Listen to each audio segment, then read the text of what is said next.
여러분 안녕하십니까? 모텔 황제입니다.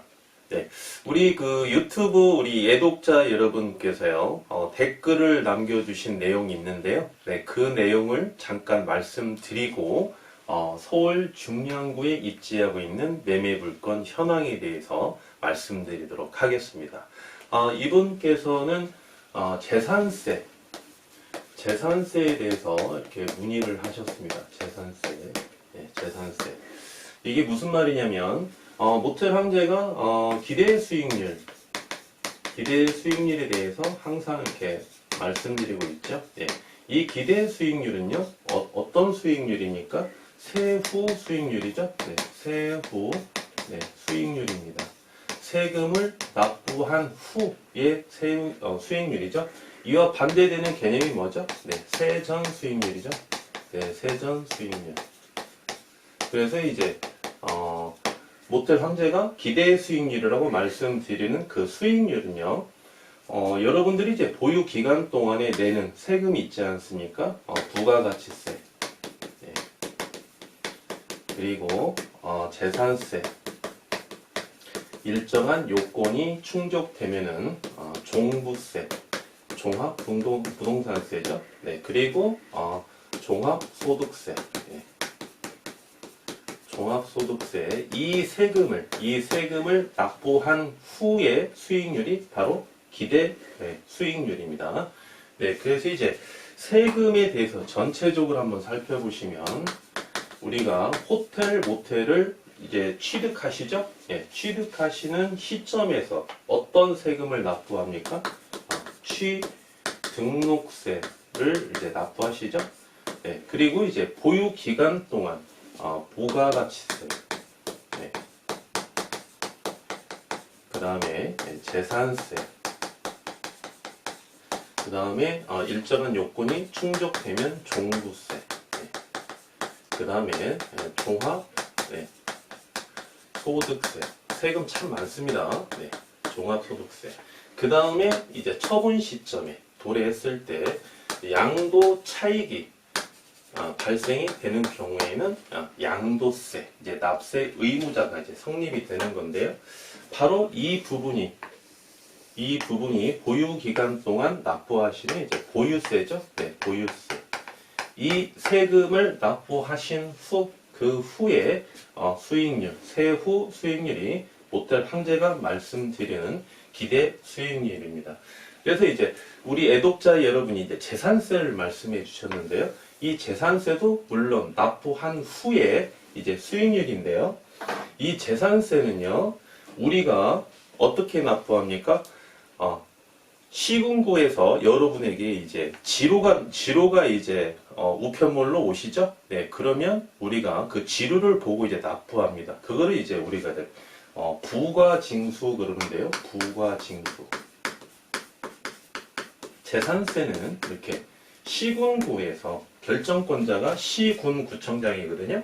그래서 여러분에게 이제 해라. 이제 부가에서 이제 징수하는 방법을 선택하고 있기 때문에 여러분들이 거기에서 이제 고지가 보고 그 재산세 항목을 보시고 이제 납부하시는 방법이기 때문에 우리가 이제 신고 납부하는 세금이 아니에요. 예. 그리고 재산세는 이제 지방세죠. 네, 지방세.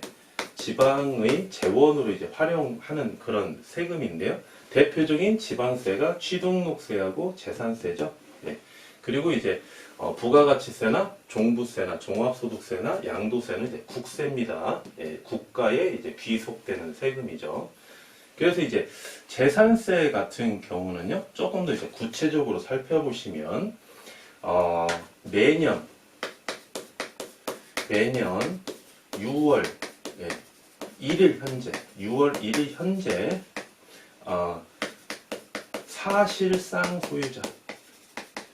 사실상 소유자가 납세 의무자입니다. 납세 의무자.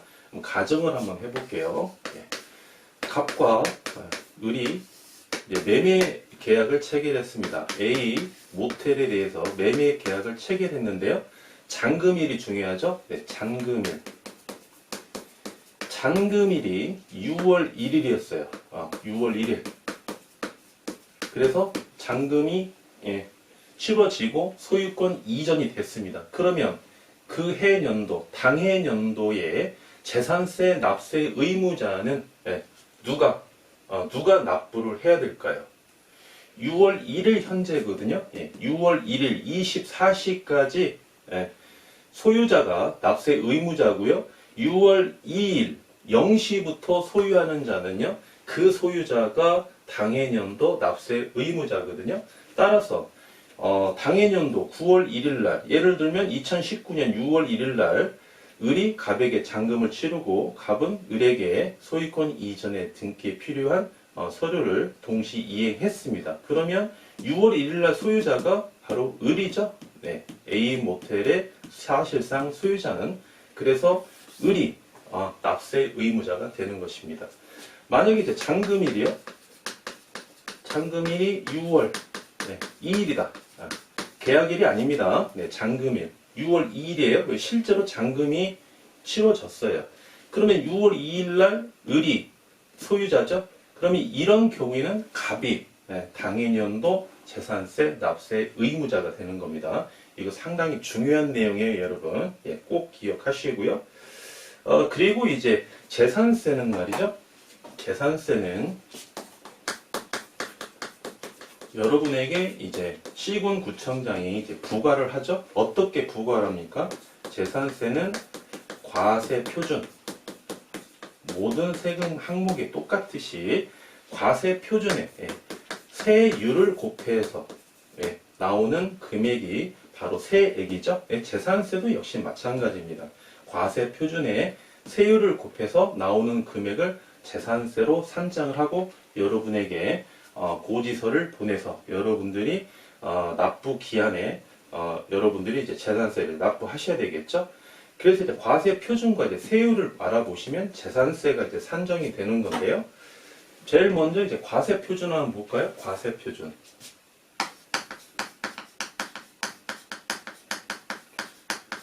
과세 표준은요, 어떻게 결정이 되냐면요, 시가 기준액이 있습니다.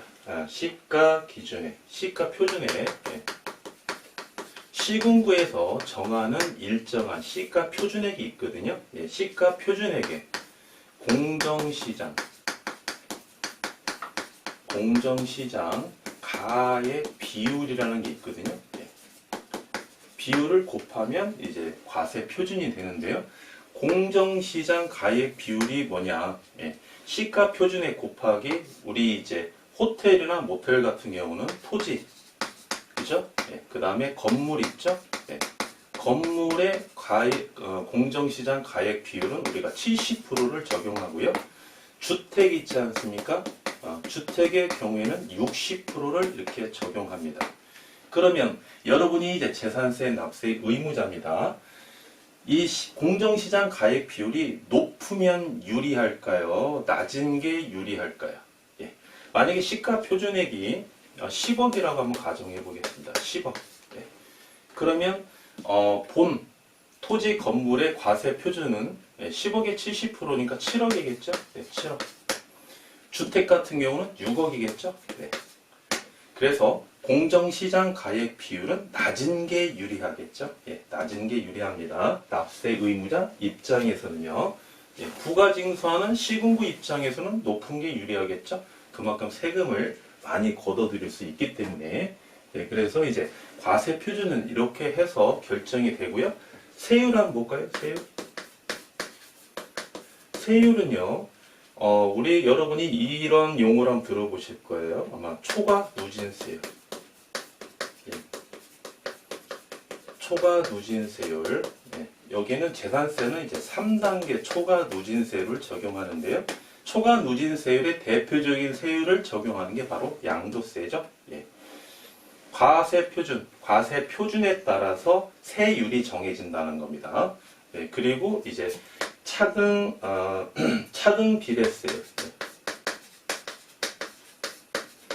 비례세율 이제 두 가지 이제 방법을 적용을 하는데요. 이렇게 해서 세율이 결정이 되면 이제 재산세가 이렇게 나오겠죠. 그래서 이제 여러분들이 호텔이나 모텔, 토지, 건물 주택도 부과 대상자이기 때문에 호텔도 역시 토지와 건물의 어떤 종합부동산이죠. 그 재산세, 납세 의무자가 성립이 되는 건데요. 호텔에 모텔에 보유하게 되면은 토지와 이제 건물 이제 재산에 대해서 이제 납부를 하셔야 되는데 납부 기한을 한번 살펴보겠습니다. 납부 기한 매년 언제 내는 건지 한번 살펴보도록 하겠습니다. 이미 보유하고 계시는 분들은 이제 납부 기한을 이제 아마 잘 아실 건데요. 건물 한번 볼까요? 건축물은요 매년 7월 16일부터 7월 31일까지 이제 납부를 하셔야 되고요. 토지는 어떻습니까? 토지는 9월 16일부터 9월 이렇게 30일 날 이렇게 납부를 하셔야 됩니다. 8월 달에는 안 하죠? 8월 달에 중간에 8월 달에는 안 합니다. 왜 안 합니까? 8월 달에는 휴가 기간이죠. 공무원들 휴가 가라고 8월 달에는 세금을 우리가 납부하지 않습니다. 참고로 이제 주택을 한번 볼까요? 주택도요, 원칙적으로 반절 2분의 1은 7월 16일부터 7월 31일까지. 주택은 여기에서 토지 포함됩니다. 토지까지 포함한 주택이에요. 이렇게 뭐 호텔이나 모텔처럼 건축물 따로, 토지 따로 이렇게 안 하고요. 주택은 건물과 토지를 이렇게 묶어서 한꺼번에 이렇게 납부합니다. 그래서 이 세금의 반절은 7월 16일부터 7월 32일까지 납부하셔야 되고요. 또 50%는 9월 16일부터 9월 이렇게 30일 날 매년 이렇게 납부하셔야죠. 근데 이제 예외적으로 말이죠. 예외적으로 주택에 대한 재산세가 20만 원 이하인 경우 20만 원도 포함이 되죠. 20만 원 이하인 경우 시군구는 7월 16일부터 7월 31일까지 한꺼번에 부가 징수할 수 있다. 이렇게 세법상 나와 있거든요. 부가 징수할 수 있다. 그래서 주택분 재산세가 만약에 17만 원이다. 여러분께서 17만 원을 납세할 의무가 있다. 그러면 7월 16일부터 7월 31일까지 납부하라고 이렇게 고지서가 여러분 앞에 이렇게 도달할 겁니다. 만약에 이제 20만 원이 넘는 경우는 반반씩 이렇게 부가징수가 되겠죠. 참고로 이렇게 한번 알아봐 주시고요. 그러면 이제 예를 들어서 한번 볼까요? 예를 들어서 100억짜리 호텔을 이제 보유하고 있는 분이 계세요.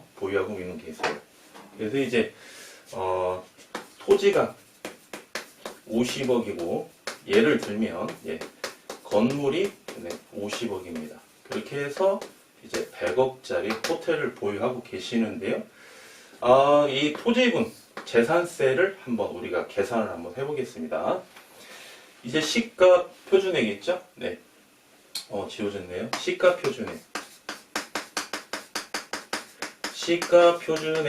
곱하기 70% 이렇게 하면은 과세 표준이 나오죠? 과세 표준.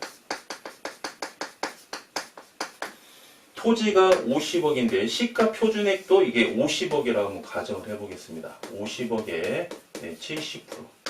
그러면 과세 표준이 35억이죠? 35억. 이 세율만 알면 재산세 나오겠네요. 세율은 어떻습니까? 초과 누진세율을 적용한다고 그러셨죠?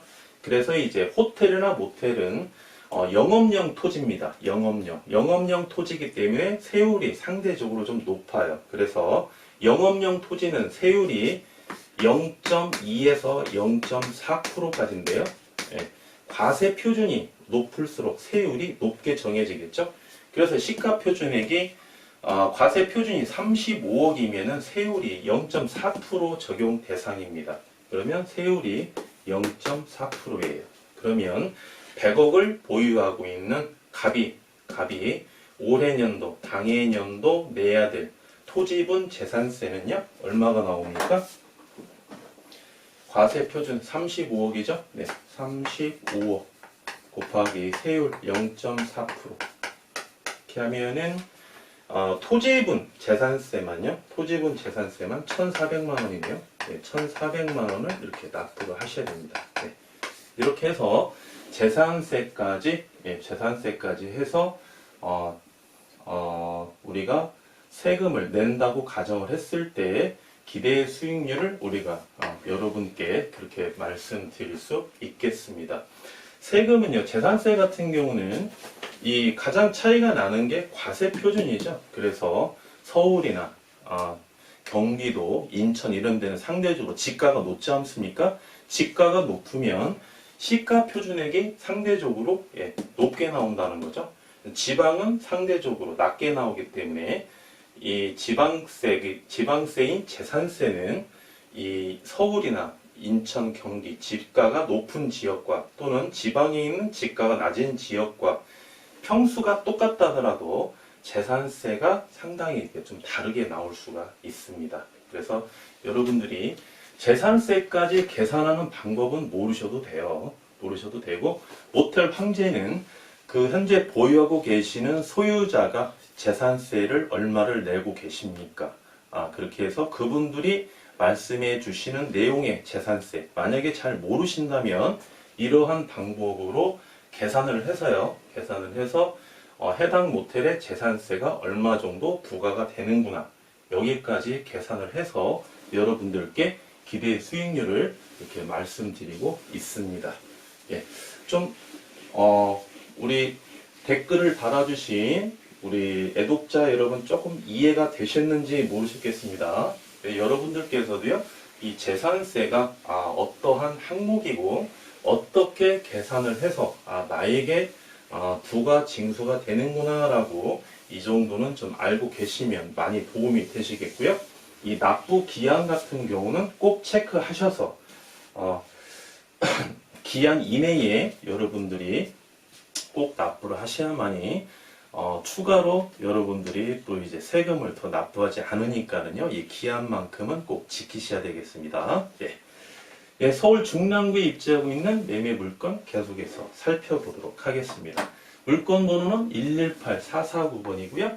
사용 승인을 1983년 9월 20일 사용 승인을 받으셨죠. 1층부터 지하 1층부터 3층까지 대지 면적 81평, 연면적 135평입니다. 매가 현재 19억 5천에 진행하고 있고요. 현재 소유자께서는 11억에 대한 레버리지 효과를 누리시면서 직용 중이시죠. 최대 융자는 16억까지 가능하기 때문에 초기 실투자 자본은 3억 5천이면 본 물건을 매수하실 수 있겠습니다.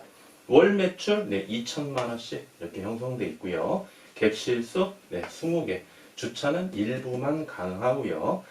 엘리베이터는 없습니다. 용도 지역은 제2종 일반 주거 지역이고요. 공시지가 한 평당 97,520원에 해당되는 서울 중랑구에 입지한 매매 물건이고요. 해당 물건은요, 취득 가격 이하로 급 매매 물건이고요. 또한 감정 가격 이하로 급 매매 증인 물건입니다. 이렇게 여러분이 하나 기억해 주시고요. 취득 가격 이하다 그러면 예비 매수인께서 누릴 수 있는 좀 무언가가 있겠죠. 모텔 황제에게 개인적으로 연락해 주시면 아주 자세하게 브리핑 드리겠습니다. 감정 가격이 그러면 얼마가 나왔느냐? 감정 가격이 21억이 나온 물건입니다. 감정 가격이. 그리고 4차선 대로변에 입지하고 있죠. 그래서 해당 물건이 보유 가치가 있는 물건입니다. 그리고 인근에 인근의 독점 상권입니다. 독점 상권. 용도 지역이 어떻죠? 제2종 일반 주거지역이니까 현재 시점부터 미래 시점까지 호텔, 모텔, 허가가 거의 안 나겠죠? 그래서 이제 인근의 독점 상권이 되는 거죠. 그리고 이제 역세권에 입지하고 있고요. 역세권. 도보로 한 10분이면 이 지하철을 탈 수 있는 그러한 거리가 좀 이렇게 형성되어 있습니다. 그래서 도보 10분 정도면 우리가 역세권이다 이렇게 평가할 수 있거든요. 숙박은 매일 만실입니다. 매일 만실. 객실이 몇 개입니까? 20개죠. 숙박이 매일 만실입니다. 숙박이 매일 만실이다라고 하나만 보고 우리가 조금 몇 가지 유추해 볼까요? 객실 평수 어떻습니까? 연면적의 객실 수에 비하면 객실 평수는 상당히 좁다 이렇게 볼 수 있겠죠. 그리고 인근의 독점 상권이죠. 독점 상권이기 때문에 역세권의 독점 상권이니까 숙박은 많이 오겠다 이렇게 볼 수 있다는 거죠. 그런데 대실은 어떻습니까? 대실은 현재 시설이 해당 모텔이 현재 시설이 월등하다 특급이다 이런 시설은 아니죠. 그래서 대실 손님에 대한 요건을 충족할 수 있는 물건은 아닙니다. 그래서 상대적으로 대실은 거의 없다고 보셔야 되겠고요. 매일 만실에 대한 숙박 손님 수요가 있기 때문에 월 매출이 2천만 원씩 이렇게 형성되어 있다 이렇게 보시면 되겠습니다. 그리고 인근에 말이죠. 여기가 주차장이 거의 이제 없는데요. 그래서 이제 인근에 보시면요. 인근에 공용 주차장이 있습니다. 공용 주차장. 그래서 이 공용 주차장을 현재 많이 이용을 하고 있고요. 해당 물건이 대지 면적이 81평이죠. 81평인데 평당 시세가 현재 얼마에 거래가 되고 있냐면 평당 2,500만 원 선에서 거래가 되고 있거든요. 그렇다면 해당 모텔의 토지만 가진 토지분에 대한 시장 가격만 보시면은요. 81평에 2,500만 원이니까 토지 가격이 시장 가격이 20억 2,500만 원 이렇게 보시면 되겠습니다. 그래서 거의 토지 가격보다 못한 가격으로 매가가 현재 나와 있다 보시면 되겠고요. 건물은 어떻습니까? 내용 연수가 상당히 오래됐죠. 그래서 건물의 가치는 없다 이렇게 보셔도 되겠고요. 그렇지만 어떻습니까? 영어권이라고 한번 표현해 볼까요? 인근의 독점 상권을 누릴 수 있다는 것이 제2종 일반 주거 지역이거든요. 그래서 해당 모텔을 멸실하고 신축을 했을 때 중량구청에서 좋다고 허가 내주겠습니까? 절대 허가 안 내줍니다. 그래서 그 건물의 가치는 없어도요. 그런 영업권에 대한 가치는 있다. 숙박업소로서 이렇게 보시면 되겠습니다. 이제 마지막으로 이자 지급액과 기대 수익률을 한번 살펴볼까요? 이자 지급액. 지금 한 가지만 보고 한번 살펴볼까요? 여러분께서 최대 융자 16억을 융자를 받는다 가정을 했을 때 3.8% 이자율을 보셔야 되고요. 1년에 6,080만 원, 1년에 매출 2천만 원 중에서요 506만 원은 이자로 여러분이 부담하셔야 되겠습니다. 두 번째로 이제 기대 수익률 볼까요? 기대 수익률. 기대 수익률 어떻다고 그랬죠? 세후 수익률 이렇게 보시면 되겠죠? 당연히 재산세까지 납부한 후 수익률을 보신다는 거죠. 자기 자본 3억 5천 투자하시고요. 월 매출 중에 600만 원의 순수익을 예상할 수 있겠고요. 12개월로 곱해 주시고 비율로 이렇게 환산해 주시면 20.5% 이렇게 보실 수 있는 물건입니다. 단 해당 물건은 청소 직원 한 명만 고용하시고 카운터는 직원 고용하지만 고용을 못하고요. 본인이 직접 카운터는 본인이 직접 운영한다는 가정하에 20.5%의 수익률을 누릴 수 있는 물건입니다. 네, 이번 시간에 말씀드린 내용은요, 재산세와 함께 서울 중량구에 입지한 매매물건 현황이었습니다. 감사합니다.